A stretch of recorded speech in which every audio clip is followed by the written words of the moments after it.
नमस्कार, आप देख रहे हैं मुद्दा। मैं हूं आपके साथ प्रियंका। कोरोना को कंट्रोल करने के लिए टीकाकरण जरूरी है।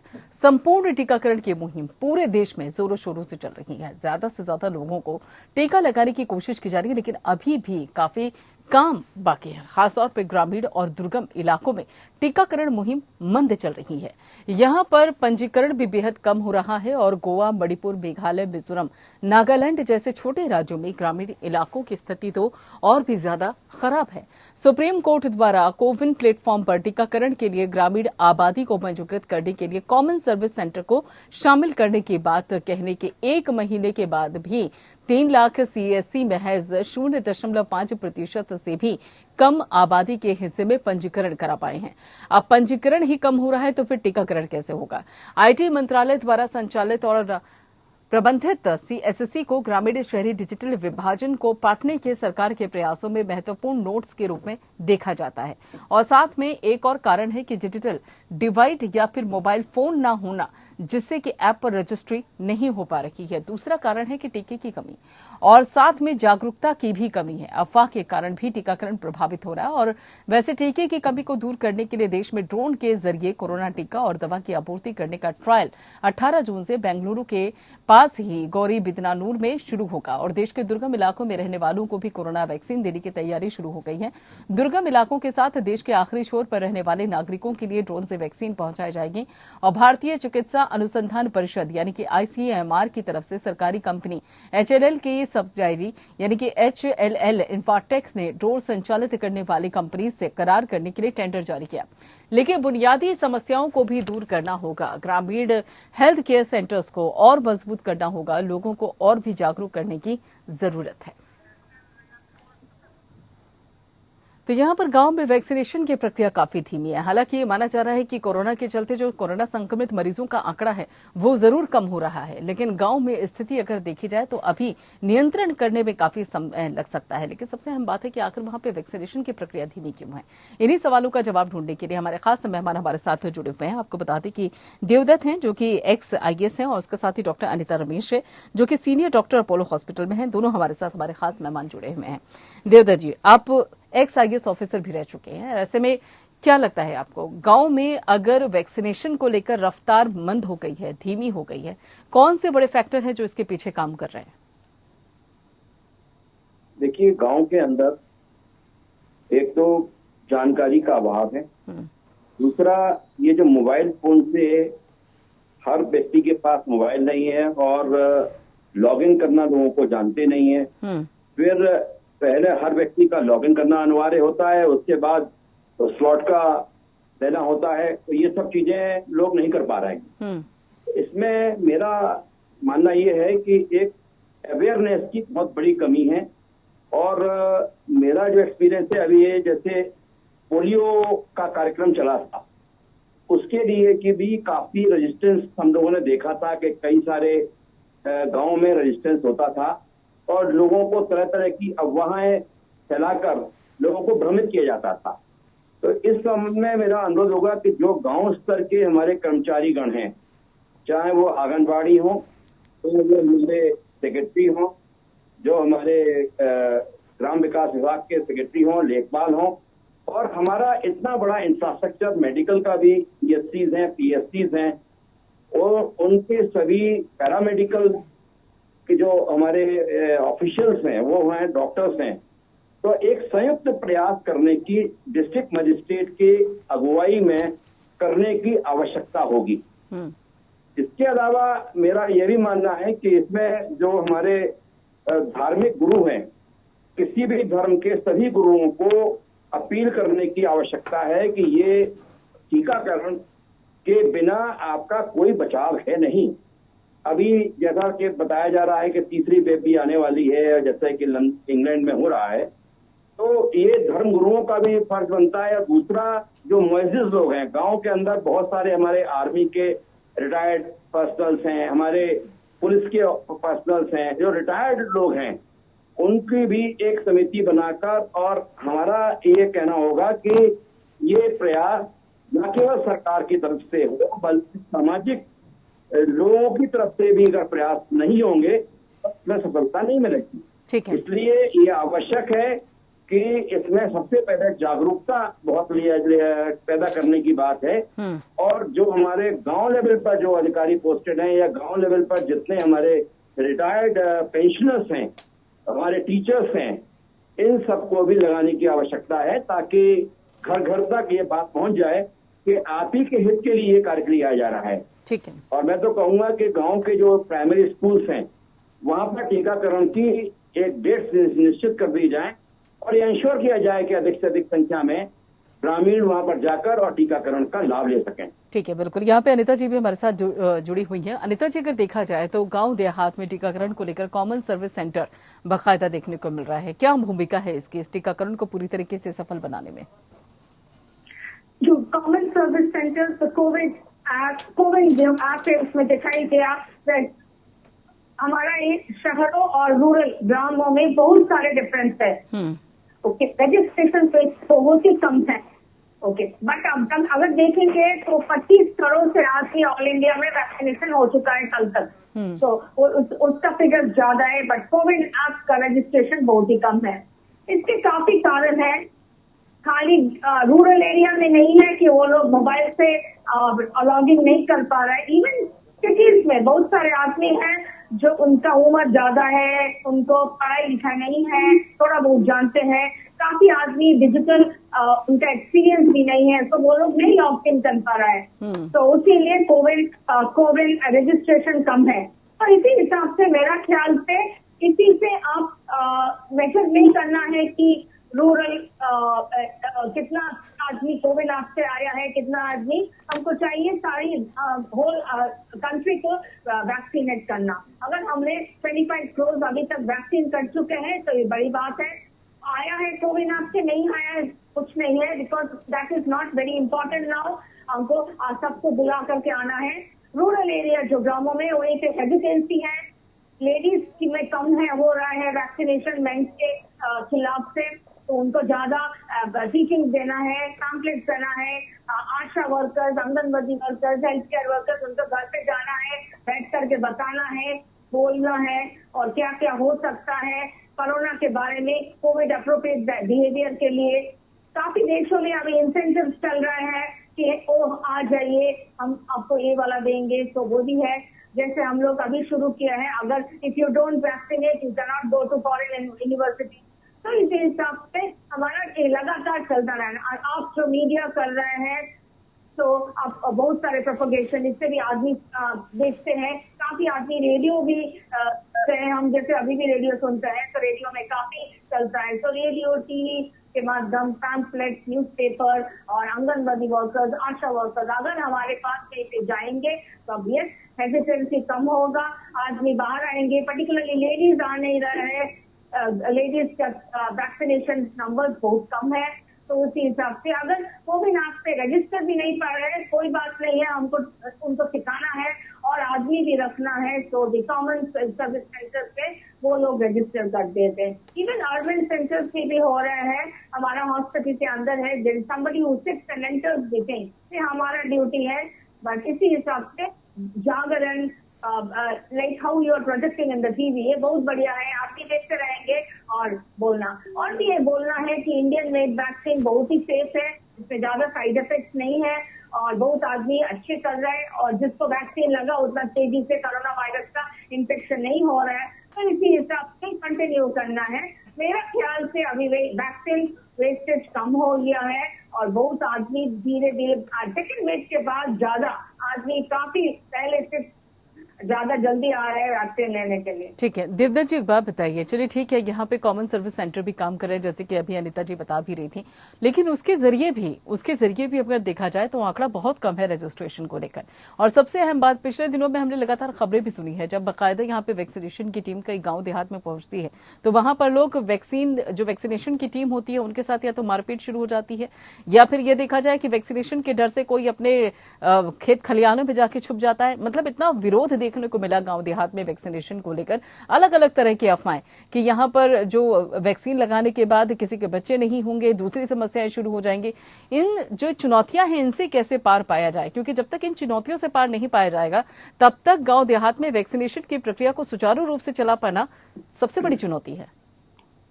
देखिए, पब्लिक कॉन्फिडेंस डेवलप करने की आवश्यकता है। अभी हमारी अवेयरनेस की बहुत बड़ी कमी है। गांव देहात में तरह तरह की अफवाहें फैलाई जाती हैं और उन अफवाहों से लोगों को जब ये लोग जागरूक नहीं हैं तो इस तरह की बातें सामने आती हैं तो लोग रेजिस्टेंस पैदा करते हैं।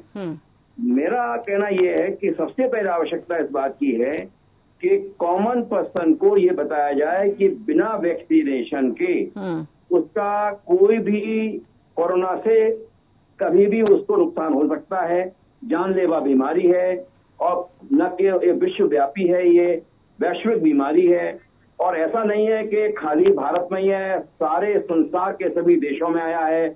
तमाम देशों के अंदर तमाम लोगों की एक्सपीरियंसेस के वो शेयर किया जाए। मेरा अनुरोध है कि जो हमारे पॉलिटिकल लीडर्स हैं, जो हमारे एमएलएज हैं, एमपीज हैं, जो समाज के एक लीडर्स हैं हमारे, चाहे सामाजिक क्षेत्र में हों, धार्मिक क्षेत्र में हों, ये सभी की अब ये जिम्मेदारी बनती है कि अवेयरनेस प्रोग्राम गांव-गांव में डाउन द लेवल तक इसको पहुंचाया जाए। इसकी बहुत बड़ी अभी आवश्यकता है। मेरा फिर भी यही कहना होगा कि गांव में जब तक या तो पंचायत घर में या स्कूल में वहीं पर लोगों की बैठकें की जाए, वहां पर लोगों को बताया जाए, तब तक ये अवेयरनेस प्रोग्राम हमारे माननीय प्रधानमंत्री जी ने 21 जून से 18 वर्ष से ऊपर के सभी लोगों के लिए एक निःशुल्क व्यवस्था की है। तो लोगों को लगता है कि भाई अगर इसमें कोई शुल्क होता तो शायद लोग जो हैं वो इतना नहीं करते। अब चूंकि निःशुल्क हो गया है तो लोगों को लग रहा है कि पता नहीं सरकार की क्या इसमें फायदा हो रहा है। हमारे यहाँ उल्टा सोचने की बड़ी प्रवृत्ति है गांव के अंदर, तो भाई क्यों लगवाएं, काहे की लगवाएं। तो मेरा अनुरोध यही होगा कि इसको हमें अवेयरनेस प्रोग्राम के तहत गांव-गांव में लोगों को चौपाल के माध्यम से, हमारे सरकारी तंत्र भी बहुत अच्छा काम कर सकता है। तमाम हमारे विलेज लेवल वर्कर्स हैं, हर डिपार्टमेंट के विलेज लेवल वर्कर्स हैं। आप देखिए, चाहे विद्युत विभाग हो, चाहे सिंचाई विभाग हो, चाहे ट्यूबवेल विभाग हो, हमारा लेखपाल है, हमारे सींचपाल है, हमारा जो है सेक्रेटरी है, हमारे एएनएम है, हमारे आंगनबाड़ी हो गई सारी, और हमारे पैरा मेडिकल डिपार्टमेंट है। इतने सारे डिपार्टमेंट है, कम से कम 20 डिपार्टमेंट के लोग हमारे गांव स्तर पर पोस्टेड हैं। ठीक है, यानी तो कि कहने का अगर आप छोड़ देंगे इसको कि हम ये केवल मेडिकल डिपार्टमेंट काम करे या हम छोड़ दें डॉक्टर्स के ऊपर, सीएससी के ऊपर, पीएससी के ऊपर, तो मैं समझता हूं कि ये नहीं चलने वाला है। हमें इसको एक पूरा कंसंट्रेटेड एफर्ट सभी डिपार्टमेंट को करना होगा। बिल्कुल, एक तो मैन पावर बढ़ाने की जरूरत है, बिल्कुल एक तो मैन पावर बढ़ाने की जरूरत है और दूसरा जागरूकता बढ़ाने की जरूरत है, जिसके चलते लोग वैक्सीन लगवा सके। गांव देहात में वैक्सीनेशन की जो रफ्तार है काफी धीमी है और इसके पीछे जो सबसे बड़ी वजह निकलकर सामने है, जैसे कि हमारे खास मेहमान ने बताया भी, कि जागरूकता की कमी है और उसके साथ साथ लोगों को ये जानने की भी जरूरत है कि आखिर कोरोना जैसी बीमारी कितनी गंभीर है और वैक्सीनेशन का महत्व कितना ज्यादा है। लेकिन और भी कई बड़ी चुनौतियां हैं, उन चुनौतियों से कैसे पार पाया जाएगा, इन सवालों का जवाब देने के लिए हमारे खास मेहमान हमारे साथ जुड़े हुए हैं। डॉक्टर अनिता, एक और बड़ी समस्या गांव देहात में देखने को मिलती है। देखिए, एक तो वहां पर बिजली नहीं होती है, बिजली की बहुत समस्या है, आती है जाती है और जो आती भी है बहुत कम समय के लिए आती है। तो ऐसे में वैक्सीन को स्टोर करने की भी तो एक बड़ी चुनौती गांव देहात में देखने को मिल रही है, उसका क्या सोल्यूशन हो सकता है? जी अनिता जी, मेरा सवाल यह है कि गांव देहात में बिजली की भी एक समस्या बनी हुई है, तो ऐसे में वैक्सीन के स्टोर करने को लेकर ये जो समस्या खड़ी होती है उसका क्या समाधान हो सकता है? यहाँ ये एक बहुत ही डिफिकल्ट सिचुएशन है। आपको जो हमारा इलेक्ट्रिसिटी उसको बोलते हैं कोल्ड चेन मेंटेन करना, जहाँ पे वैक्सीन प्रोडक्शन है, वैक्सीन डिस्ट्रीब्यूशन, स्टोरेज पे आदमी के अंदर इंजेक्शन करने के साथ स्टोरेज चेन बोलता है। इसके लिए टेम्परेचर मेंटेन करना है। हमारा जो इंडियन वैक्सीन कोविशील्ड, कोवैक्सीन 2 से 8 डिग्री, और अभी इंडिया में समर टाइम चल रहा है। यू आर वेरी राइट, बहुत ही मुसीबत हो जाएंगे। तो हमारे लिए अगर अब ग्रामों में वैक्सीन का तैयार करना है, डीप फ्रीजर का इंतजार करना है, तो सही ढंग से रखना है। डिस्ट्रिक्ट सेंटर में जैसे primary health centre, tertiary health centre, even doctors का डिस्पेंसरी में अगर करना है, डीप फ्रीजर, टेम्परेचर मॉनिटर। हम डीप फ्रीजर रखते सभी टाइम चले आते हैं पर पता नहीं होता है अंदर क्या हो रहा है। इसके लिए हमको डीप फ्रीजर का टेम्परेचर मॉनिटरिंग, इसका वैलिडेशन करना चाहिए, उसमें थर्मोमीटर चाहिए, रखना चाहिए। अगर लाइट चले जाए तो उसका बर्बाद हो जाए, तो एकदम तो उसके साथ जो आदमी के वैक्सीन लेकर एक गांव से एक गांव जा रहे हैं, उसके लिए भी कोल्ड चेन के लिए अलग का कंटेनर होता है जिसमें टेम्परेचर मेंटेन कर वैक्सीन एक शहर से दूसरा शहर तो सही ढंग से देखता है। Not only doctor health care worker का इकट्ठा करके करता है। काफी डिफिकल्ट जॉब है, क्योंकि हमारा गांव में इतना फैसिलिटीज नहीं है, अब फ्रीजर नहीं है, कंटेनर भी कभी कभी लाइट चले जाते हैं, तो इसी हिसाब से ये एक वेरी इम्पोर्टेंट बात है। ऐसे हम करें आपको one good thing will do, तो हम लोग 2 to 8 में रख सकते हैं। फॉरेन वैक्सीन आना फाइजर वो तो कभी बहुत डिफिकल्ट है। बिल्कुल, लेकिन और भी करना चाहिए कि हम लोग को ज्यादा कंपनी प्रोडक्शन करना चाहिए, फ्रीजर, डीप फ्रीजर ओके जैसे और कंटेनर, ये काफी बहुत जरूरी है। तो इस जगह से ले जाने के लिए वो फ्रीजर ले लेते हैं, अब फ्रीजर से बाहर निकलता है, तुरंत लेके जाने के बाद तुरंत दूध फ्रीजर के अंदर उसको डालना। सपोज एयरपोर्ट से आ रहा है, उसकी स्पेशल कंटेनर में आना। अगर there is a break in the cold chain, जगह में कुछ हो गया है, तो that batch of vaccine has to be scrapped. वो वैक्सीन हम नहीं लगा सकेंगे बिकॉज उससे नहीं है, सब मानना है। और ये आगे का बहुत बड़ा बात है, चर्चा होना इसके बारे में। और बहुत health care workers, government department सब मिलकर बिल्कुल, यानी कि जब सब साथ आएंगे तभी इन समस्याओं का समाधान भी हो पाएगा। बिल्कुल, लेकिन यहाँ पर अनिता रमेश एक कोशिश ये भी की जा रही है कि जो दूर दराज के इलाके, देखिए गांव देहात सिर्फ ऐसा नहीं है कि सिर्फ जो मैदानी क्षेत्र है वहीं पर हैं, बल्कि जो पहाड़ी क्षेत्र है वहां पर भी गांव देहात है, वहां पर पहुंचना बड़ा मुश्किल होता है। तो ऐसे में जो ड्रोन के जरिए वैक्सीन पहुंचाने की जो पहल की जा रही है, इसको कितना सार्थक मानती हैं आप, या इसके अलावा भी कोई दूसरे विकल्प भी हो सकते हैं? करेक्ट ड्रोन सिस्टम अभी government has asked even IIT Kharagpur, वो लोग एक प्रपोजल दिए हैं, एविएशन मिनिस्ट्री से बात चल रहा है कैसे हमने जल्दी ये वैक्सीन को उठा करके एक गांव से दूसरा गांव डाल दिया। जैसे प्लेसेस लाइक गोवा, लक्षद्वीप, दमन, दीव, मिजोरम, मेघालय, कहीं से जाने के लिए बहुत समय लगता है, कैसे करें, तो उसके लिए बात चल रहा है। फ्लिपकार्ट, स्पाइसजेट, स्विगी, डैनिगो, वो लोग ऑलरेडी एक बिजनेस में है, अगर हमको कैसे हेल्प कर सकते हैं, अगर कैसे जल्दी से हमारा वो लोग गर्म खाना दे रहे हैं, कैसे हमारा ठंडा करके वो हमारा वैक्सीन एक जगह से ले, अभी वो प्रपोजल है हमारे पास।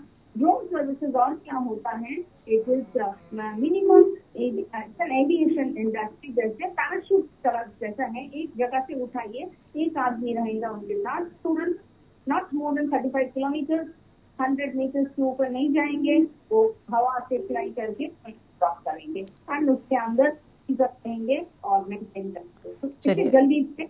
ये तो एक तरीका हुआ कि वैक्सीन को किस तरीके से ऊपर पहुंचाया जाए, लेकिन यहाँ पर जो वैक्सीन लगाएंगे उनके साथ भी एक समस्या है। अगर देवदत्त जी देखा जाए तो हम अगर उत्तराखंड की बात कर ली जाए, वहां के पहाड़ी क्षेत्रों की बात कर ली जाए, तो जो डॉक्टर्स हैं, टीचर्स हैं, वही पहाड़ चढ़ने को तैयार नहीं होते हैं।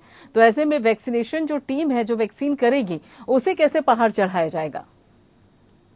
ओके, अब देवदत्त जी, जो सर्विसेज हैं और फ्लाइट है वो पहाड़ में मिल जाएंगे, इसलिए काम चल रहा है स्पाइस जेट एयरलाइंस के लिए। ओके, इवन इंडिगो में भी बात चल रहे हैं, इसी के लिए बड़ा एयरलाइंस चाहिए। और अगर आप मेन सिटी में पहुंच गए, उसके बाद अगर छोटा नेक्स्ट हिल और नेक्स्ट पहाड़ में देना है, इसी में आप ड्रोन सर्विस करिए। जैसे पहाड़ों में ऐसे करके अम्यूजमेंट थिंग्स कभी रहते हैं, एक पहाड़ से दूसरे पहाड़ जाने के लिए उसी में ड्रोन यूज कर सकते हैं। बिल्कुल, ड्रोन का इस्तेमाल किया जा सकता है। वैक्सीन को किस तरह से, बिल्कुल। देवदत्त जी, आपको मेरी आवाज मिल रही है क्या? हाँ जी, बिल्कुल मैं जी देवदत्त जी, मेरा सवाल वही है कि अगर उत्तराखंड की बात की जाए, और सिर्फ उत्तराखंड नहीं बल्कि दूसरे पहाड़ी क्षेत्रों की भी अगर बात की जाए, तो वहां पर टीम, जो वैक्सीन की टीम होगी, वैक्सीनेशन की टीम होती है, उसे हम पहाड़ कैसे चढ़ाएंगे? क्योंकि जो मनोस्थिति बनी हुई है इस वक्त वहां पर, डॉक्टर्स पहाड़ चढ़ने को तैयार नहीं होते, टीचर्स पहाड़ चढ़ने को तैयार नहीं होते, वैक्सीनेशन ऐसा नहीं है कि 1 या 2 दिन का काम है, उसमें भी लगभग महीनों लग जाते हैं। तो ऐसे में उस टीम को पहाड़ चढ़ाने के लिए क्या कुछ कदम उठाने पड़ेंगे? क्या जो शासन है उसकी मंशा होनी चाहिए, उसकी इच्छा शक्ति होनी चाहिए? देखिए, भारत एक बहुत बड़ा लोकतांत्रिक, विश्व का सबसे बड़ा लोकतांत्रिक देश है। और हमारे यहाँ जनरल इलेक्शन पार्लियामेंट का हो, चाहे वो असेंबलीज के हों, सुदूर क्षेत्रों में हमारे यहाँ पोलिंग बूथ होते हैं और पोलिंग पार्टीज को भी वहां पर जाकर पूरे दिन भर पोलिंग कराते हैं और वहां से वो लोग वापस आते हैं। तो इसको एक तरीके से इसका मैनेजमेंट बिल्कुल ऐसा होना चाहिए जैसे कि इलेक्शन में मैनेजमेंट होता है कि कौन सी पोलिंग पार्टी, कौन सी हमारी बूथ पर, कहाँ कहाँ हमारे बूथ बनाए जा रहे हैं, उस बूथ पर कौन कौन सी पार्टी जाएगी, किस प्रकार से जाएगी। और वैक्सीनेशन के लिए कोई दूसरा तरीका नहीं है सिवाय इसके कि हम लोग इसको एक पूरी प्लानिंग करके, जैसे कि इलेक्शन में हम लोग वोटिंग के समय करते हैं, तो इसे हमें लागू करना पड़ेगा, चाहे कितना ही बड़ा सुदूर क्षेत्र हो। कई जगह ऐसा भी हो सकता है कि हमें हेलीकॉप्टर से भी लोगों को ड्रॉप करना पड़े। तो ये इलेक्शन में जैसा कार्य करते हैं वैसे ही एक मैसिव एक हमारा प्लानिंग होगा और हर क्षेत्र में हम लोग पहुंच सकते हैं। बिल्कुल, कोई दिक्कत वाली बात नहीं है। बिल्कुल, यानी कि अगर वैक्सीन को पहाड़ों तक, ऊपरी गांव देहात है वहां तक पहुंचाने के लिए, या फिर जो पहाड़ी ऊपरी क्षेत्र वहां तक पहुंचाने के लिए ड्रोन की सहायता ली जा सकती है, जैसे कि डॉक्टर अनीता रमेश कह रही थी कि जो पैराशूट है उनका इस्तेमाल किया जा सकता है। और वैक्सीनेशन टीम को पहाड़ चढ़ाने के लिए या ऊपरी जो इलाके वहां पहुंचाने के लिए जो पोलिंग सिस्टम होता है उसका इस्तेमाल किया जा सकता है। बहुत बहुत शुक्रिया देवदत्त जी और साथ ही अनीता रमेश जी, आप दोनों का जुड़ने के लिए और महत्वपूर्ण जानकारी हमारे दर्शकों तक पहुंचाने के लिए। फिलहाल इतना ही, और बाकी खबरों के लिए आप जुड़े रहिए एपीएन के साथ।